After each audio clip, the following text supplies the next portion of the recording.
ప్రభువైన యేసుక్రీస్తు నామములో మీకు అందరికీ శుభములు, వందనాలు తెలియజేస్తున్నాను. ఈరోజు ఈ విధంగా దేవుని స్తుతించే ఈ చక్కటి అవకాశాన్ని దేవుడు మనకు కలుగు చేసినందుకు నేను దేవునికి కృతజ్ఞతలు తెలియజేస్తున్నాను.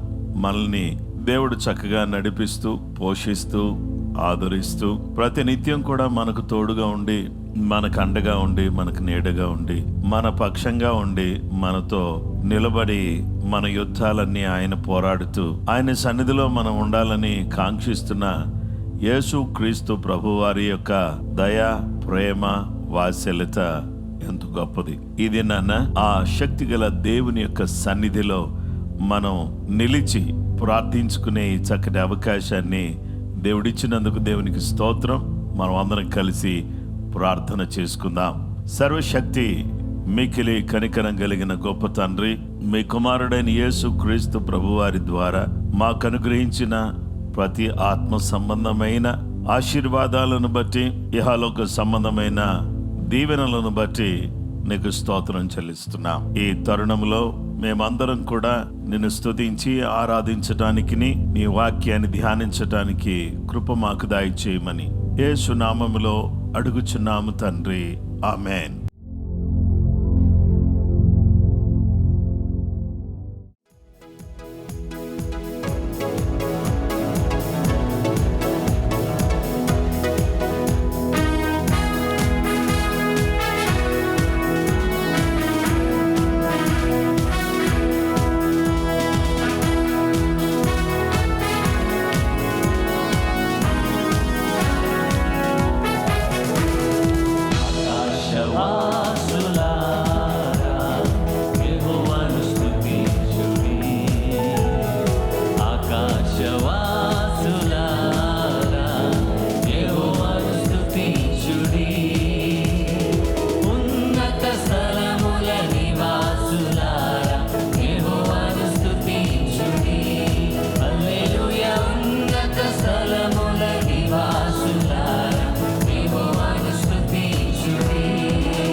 తోడు నీవే దేవా, నా బలము నీవే ప్రభువా, నా ధైర్యం నీవే దేవా, నా సర్వం నీవే ప్రభువా, నా తోడు నీవే దేవా, నా బలము నీవే ప్రభువా, నా ధైర్యం నీవే దేవా, నా సర్వం నీవే ప్రభువా, కాపాడే దైవం నీవేగా, కనుపాపగా నన్ను కాచేగా, కాపాడే దైవం నీవేగా, కనుపాపగా నన్ను కాచేగా, నీ దయలో నీ కృపలో నీ ఒడిలో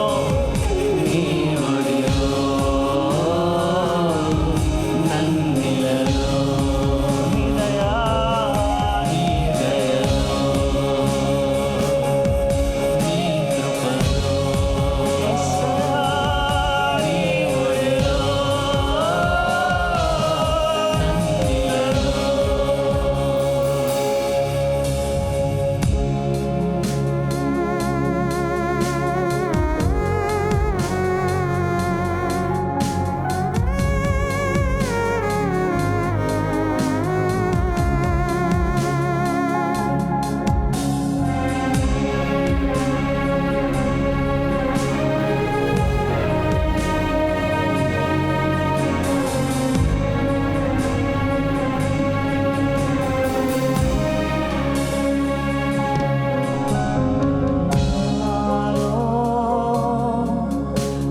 కన్నీరే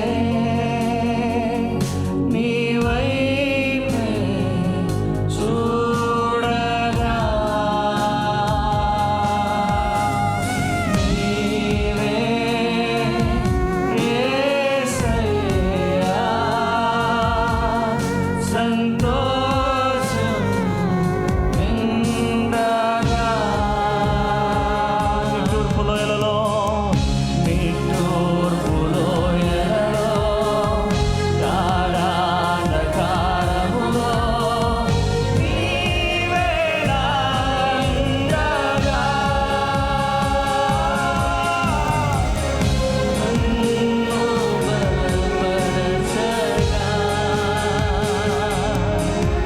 నడిపించే వాక్యం నీవైతివే, కరుణించే దైవం నీవైతివే, నీ దయలో నీ కృపలో నీ ఒడిలో నన్నిలలో నీ దయా నీ దయలో sing it up to God. నీ కృపలో నీ ఒడిలో నన్నిలలో, నా తోడు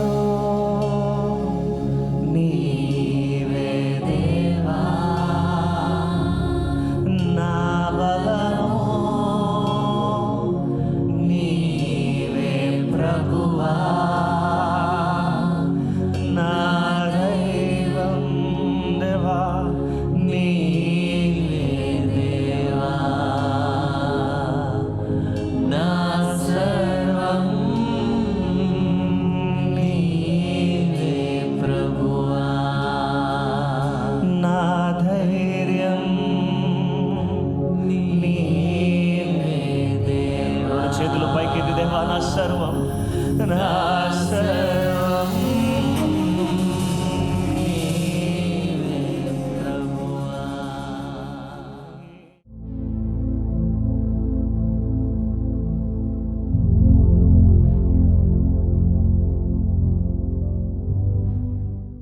క్రీస్తునందు ప్రియమైన సహోదరి సహోదరులారా, ఈరోజు దేవుని యొక్క వాక్యాన్ని మనం ధ్యానించబోతున్నాం.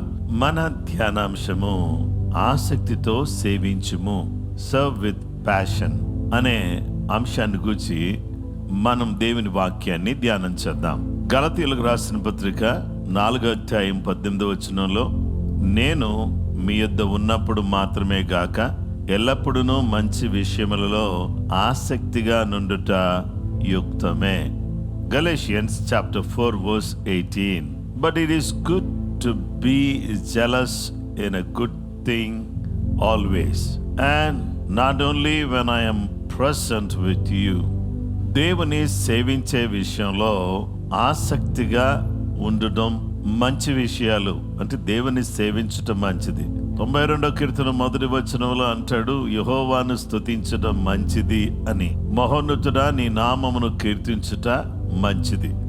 కాబట్టి మహోన్నతుడైన దేవుని కీర్తించటం అనేది చాలా మంచిది. కాబట్టి ఆ మంచి పని చేయటం విషయంలో మనం అందరం కూడా ఆసక్తి కలిగిన వారిగా ఉండడం అనేది చాలా ప్రాముఖ్యమైన విషయం. కాబట్టి దేవుణ్ణి మనము సేవించేటప్పుడు యాంత్రికంగా ఏదో ఇదొక ఆచార ప్రకారంగా సేవించటం కాకుండా, లేదా ఇలాంటి ప్రార్థనలో పాలు పంపులు పొందేటప్పుడు ఒక ఆచారపూర్వకంగా కాకుండా ఆసక్తిగా మనం పాలు పంపులు పొందడం అనేది చాలా ప్రాముఖ్యమైన విషయం. కాబట్టి సోమరితనం అనేది మంచిది కాదు. సోమరిగా లేజీగా ప్రభు కార్యాల్లో పాలు పంపులు పొందడం మంచిది కాదు. గనుక మనం అందరం కూడా ఏం చేయాలి అని అంటే, సర్వశక్తి కలిగినటువంటి దేవుని సన్నిధిలో ఆత్మ సంబంధమైన మంటను కలిగి, దైవ రాజ్య సంబంధమైనటువంటి ధ్యాస కలిగి, మన హృదయాలలో ప్రభువును ప్రతిష్ఠించుకుని ప్రభు పాదాల దగ్గర అత్యంత ఆసక్తితో, భక్తి శ్రద్ధలతో, దేవుని యొక్క బలముతో, దేవుని యొక్క సాక్షులుగా నిలుచుటకు గాను మనము సేవించాలి, ఆయనను ఆరాధించాలి అనే విషయాన్ని దేవుడు మనకు సుస్పష్టంగా విశదీకరించుతున్నాడు. గనుక ఆయనను సేవించటానికి దేవుడు అనుగ్రహించిన ప్రతి విధమైన తలాంతును ఉపయోగించి భారముతో, పరిశుద్ధమైన మంటతో, పరిశుద్ధాత్మ తీవ్రతతో ఆయనను సేవించుట అనేది ఆవశ్యకం. దేవుని వాక్యాన్ని మనం చూస్తే ఈరోజు ఆ జీవము గల దేవుని సేవించటానికి మన హృదయాలు ఎప్పుడు కూడా సంసిద్ధంగా ఉండాలి. ఇది మంచి కార్యం. ఈ మంచి కార్యం చేయడానికి ఎప్పుడు కూడా మనం సంసిద్ధంగా ఉండేవాళ్ళగా ఉండడం అవసరం. కనుక మనం అందరం కూడా ఈ వాక్యాన్ని ఒక్కసారి ఆలోచన చేస్తే, మనమందరం కూడా దేవుని కొరకు మండాలి అనే విషయం మనకు తెలియపరచబడుతుంది. Burn for God. దేనికోసం మండాలి అంటే దేవుని కోసం మండాలి. దేవుని వాక్య భాగంలో మనం చూస్తే దేవుని కొరకు మనల్ని మండించేది ఏంటి అంటే దేవుని వాక్యం. లూకాసు సువార్త 24:32 అప్పుడు వారు ఆయన త్రోవలో మనతో మాట్లాడుచు లేఖనములను మనకు బోధించుచున్నప్పుడు మన హృదయం మనలో మండుచుండలేదా అని ఒకరితో ఒకడు చెప్పుకొనిరి. దేవుని వాక్యాన్ని మనం చూస్తే ప్రియులారా, ఇక్కడ గమనించాల్సిన విషయం ఏంటంటే, మనం ఇంకా బహుగా మండటానికి ఉపయోగపడేటటువంటి కొన్ని విషయాలు నేను మీకు జ్ఞాపకం చేస్తా. అదేంటంటే, మొదటిగా దేవుని వాక్యం. ఈ వాక్యాన్ని మనం ధ్యానించటం ద్వారా మనం ఏం చేస్తామంటే, ఈ వాక్యాన్ని ధ్యానించటం ద్వారా మనం దేవుని కొరకు మండగలిగిన వారిగా ఉంటాం. ఆ దినాన్న ఎమ్మాయి గ్రామానికి వెళుతున్నటువంటి శిష్యులతో యేసుక్రీస్తు ప్రభువారు మాట్లాడుతూ ఉన్నప్పుడు వాళ్ళ హృదయాలు మండాయి. అలాగే దేవుని వాక్యాన్ని మనము మంట పుట్టేటంతగా, అంటే మన హృదయం మండేటంతగా దేవుని వాక్యాన్ని మనం ధ్యానం చేయాలి. కాబట్టి మనల్ని మండించేది ఏది అంటే దేవుని వాక్యం. వాక్యం ద్వారా మనం ఏం చేయాలంటే మండాలి. దేవుని పిల్లలమైనటువంటి మనందరికి కూడా కనబడుతున్నటువంటి చక్కటి సత్యం ఏంటంటే, ఈరోజు దేవుని కొరకు మనం మండటం అనేది అవసరం. ఎందుకు, ఎలా మండాలి? నేను ఒకవేళ మీరు మండండి అని చెప్పి ముగిస్తే మీరు మండేది ఎట్లా? దేవుని వాక్యాన్ని వినటం ద్వారా, చదవటం ద్వారా, ధ్యానించటం ద్వారా, దేవుని వాక్యం పదే పదే పదే పదే మన పెదాల మీద ఉండటం ద్వారా, మన హృదయాల్లో పెట్టుకోవడం ద్వారా, మన మనసులో ఉండడం ద్వారా మన హృదయాలను మండింపచేసే శక్తి వాక్యములో ఉన్నది. ఒక్క వాగ్దానాన్ని, ఒక చిన్న మాట చదువుకుని వెళ్ళిపోకుండా ప్రతిరోజు కూడా కొద్ది సమయాన్ని ఆ ప్రభు వాక్యం ధ్యానించటం కోసం ఇవ్వగలిగినట్లయితే మన హృదయం మండుద్ది. పాస్టర్ గారు 2 అధ్యాయాలు చదవాలా, 3 అధ్యాయాలు చదవాలా, 5 అధ్యాయాలు చదవాలా అంటే నా జవాబు ఏంటంటే, నీ హృదయం మండేటంతగా నువ్వు దేవుని వాక్యాన్ని చదవాలి. అలా చదివినప్పుడు దేవుని వాక్యం నీ హృదయాన్ని మండించి నీవు దేవునిని సేవించటానికి ఉపయోగపడుతుంది. కాబట్టి ఈరోజు ఫైర్ అనేది మన హృదయంలో ఉండే ఈ అగ్ని దేనికి సూచనగా ఉందంటే, దేవుని కొరకు మనకి కలిగే ఆకలికి సూచనగా ఉన్నది. ఆ తరువాత దేవుని ఎడల మన ప్రేమకు సూచనగా ఉంది. అంటే ఈ మంట దేనికి సాదృశ్యంగా ఉందంటే, దేవుని కొరకు మనకున్న ఆకలి. రెండవది, దేవుని మీద మనకున్న ప్రేమ. దేవుని మీద మనకి ఎలాంటి ప్రేమ ఉందో అనేది చాలా ప్రాముఖ్యమైనది. అలాంటి ప్రేమ ఉంటే మనం దేవుని కొరకు మండేవారిగా ఉంటాం. అలాగే ఆత్మ సంబంధమైనటువంటి ఆసక్తి, స్పిరిచువల్ జీల్ అనేది మనకు ఉండాలి. కాబట్టి పరిశుద్ధాత్మ శక్తి మనకు ఉండాలి. మనం మండించేటటువంటిది ఏది అని అంటే వాక్యం. రెండవది, మనలను మండించేది దేవుని పరిశుద్ధాత్మ శక్తి. కాబట్టి మనల్ని పరిశుద్ధాత్మ శక్తి ఏమి చేయగలదు అని అంటే మండించగలదు. కనుక పరిశుద్ధాత్మ శక్తి మీద ఆధారపడి మనం మండేవాళ్ళగా ఉండాలి. ఇక 3వ విషయానికి వస్తే, దేవుని బిడ్డలారా, ప్రార్థన. ఈ ప్రార్థన ఒక వ్యక్తిని ఏం చేస్తుందంటే మండేటట్టుగా చేస్తుంది. దేవుని వాక్యాన్ని మనం గమనించినట్లయితే ప్రార్థన అనేది ఎప్పుడు ఫలభరితంగా, శక్తివంతంగా ఉంటుందంటే, దేవుని బిడ్డలమైనటువంటి మనమందరం కూడా పరిశుద్ధాత్మతో నింపబడి ఆత్మలో ప్రార్థన చేసినప్పుడు ఆ ప్రార్థన ఫలభరితంగాను ఆశీర్వాదకరంగాను ఉంటుంది అని దేవుని వాక్యం మనకు తెలియపరుస్తుంది. కనుక నా ప్రియ స్నేహితులారా, దేవుని పిల్లలారా, మనమందరం కూడా వాక్యము ద్వారాను, పరిశుద్ధ ఆత్మ శక్తి ద్వారాను, అలాగుననే ప్రభు సన్నిధిలో ప్రార్థించడం ద్వారాను మనం మండాలి. అలా మండిన వ్యక్తి ఆరాధన చేస్తుంటే దేవుడే మన మధ్యలో ఉన్నాడు అనే అనుభూతి కలుగుతుంది. అలాగుననే అలాంటి మండే వ్యక్తి సువార్తను అందిస్తే ఆ సువార్త అందించటం ద్వారా అనేక ఆత్మలు రక్షణలోకి వస్తాయి. అలాగే అలాంటి మండుచున్న వ్యక్తి దేవుని కొరకు మండటం ద్వారా ఏం జరుగుతుందంటే దేవుని కొరకు పంపబడే అవకాశం ఉంటుంది.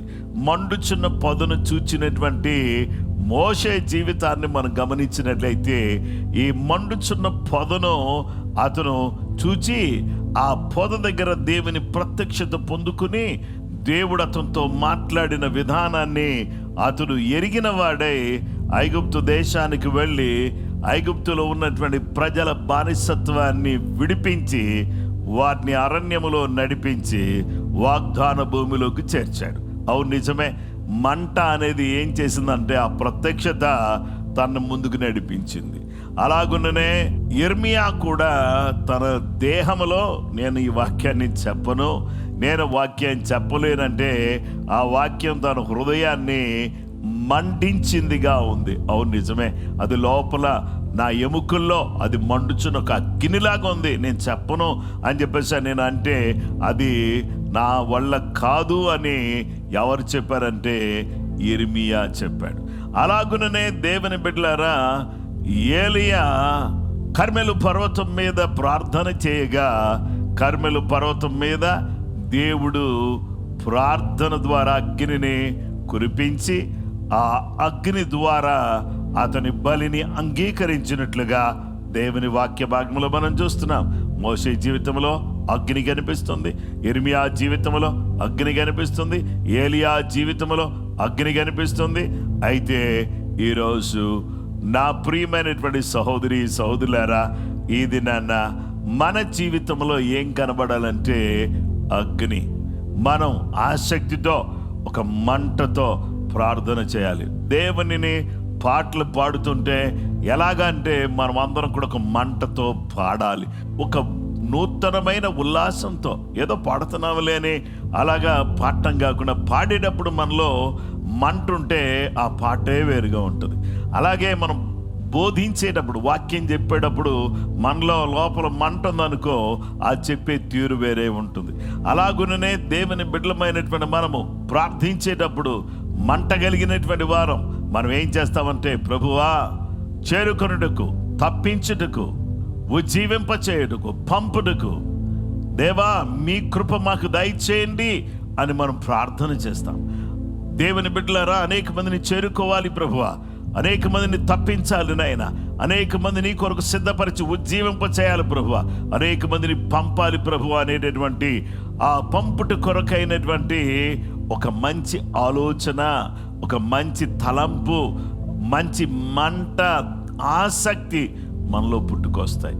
కాబట్టి ఈరోజు నా ప్రియ స్నేహితులారా, ఈరోజు ప్రభు కొరకు మీరు మండాలని, ప్రభు కొరకు మీరు మండేవారిగా, అంటే మనమందరం కూడా ఆయన కొరకు మండేవారిగా ఉండాలని నేను కోరుతున్నాను. చూశారు, ఈరోజు దేవుని కొరకు మనం మండటానికి ఉపయోగపడేది మొదటిది వాక్యం, రెండవది పరిశుద్ధాత్మ శక్తి, మూడవది ప్రార్థన.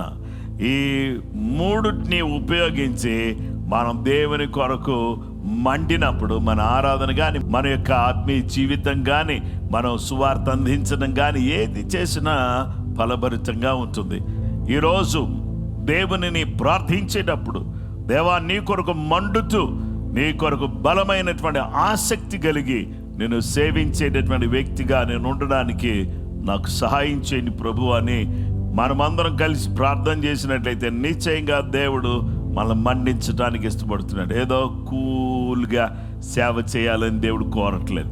కూల్గా అలాగ ప్రార్థన చేసుకుని రాత్రంతా కాపాడేందుకు వందనాలు తండ్రి అని నువ్వు నిదానంగా అలాగే చెప్పాలని దేవుడు కోరట్లేదు. నువ్వు ఉత్సాహభరితంగా, దేవా రాత్రంతా నన్ను కాపాడావు, ఈ ఉదయకాలం నన్ను ప్రవేశపెట్టావు, నాకు ఇచ్చిన ఈ నూతన దినాన్ని బట్టి నీకు స్తోత్రం అని దేవుని ఆనందంతో సంతోషంతో స్తుతించే బిడ్డగా నువ్వు ఉండాలని కోరుకుంటున్నాడు. కనుక నా ప్రియ సహోదరి సహోదరులారా, ఈ సమయంలో ఆయన పిల్లలమైనటువంటి మనమందరం కూడా ఏం చేద్దామంటే ప్రార్థన చేద్దాం.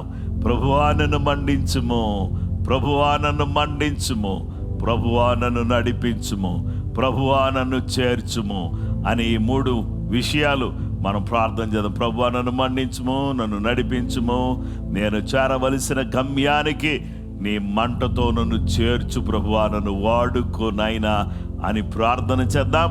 దయచేసి తలలు వంచి కళ్ళు మూసుకోండి, ప్రార్థన చేసుకుందాం.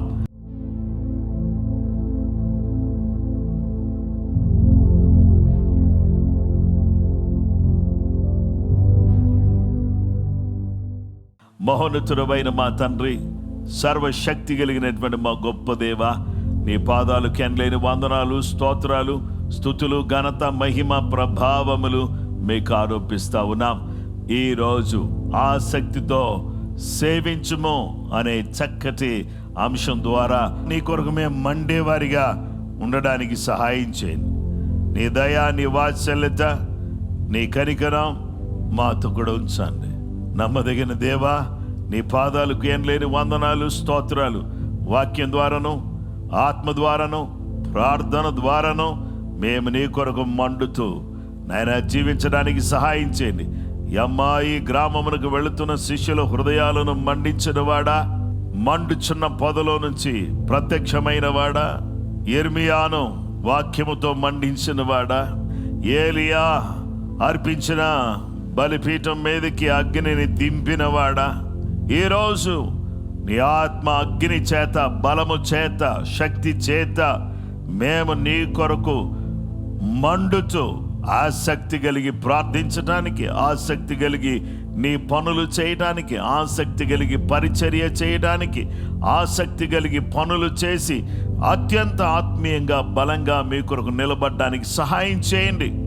యేసుక్రీస్తు నామములో ప్రతి కుటుంబాన్ని మీ నామములో దీవించండి. ప్రతి విశ్వాసి, చిన్న బిడ్డ మొదలుకొని పెద్దవారి వరకు అందరూ నీ కొరకు మండుచు నీ కృపలో నడిపించబడ్డానికి సహాయం చేయండి. ప్రభువా మమ్మలను మండించము, ప్రభువా మంటతో మమ్మల్ని నడిపించము. మీ ఉద్దేశ ప్రకారంగా మమ్మలను నైనా నీవు చేర్చవలసిన గమ్యానికి చేర్చి మమ్మల్ని అందరినీ కూడా ఆశీర్వదించమని ప్రార్థన చేస్తున్నాం. ఈ దినమందు నీ బిడ్డలు బయటికి వెళ్ళిచుండగా, లోపలికి వచ్చిచుండగా నీ దీవెన నీ బిడ్డలకు తోడుగా ఉంచండి.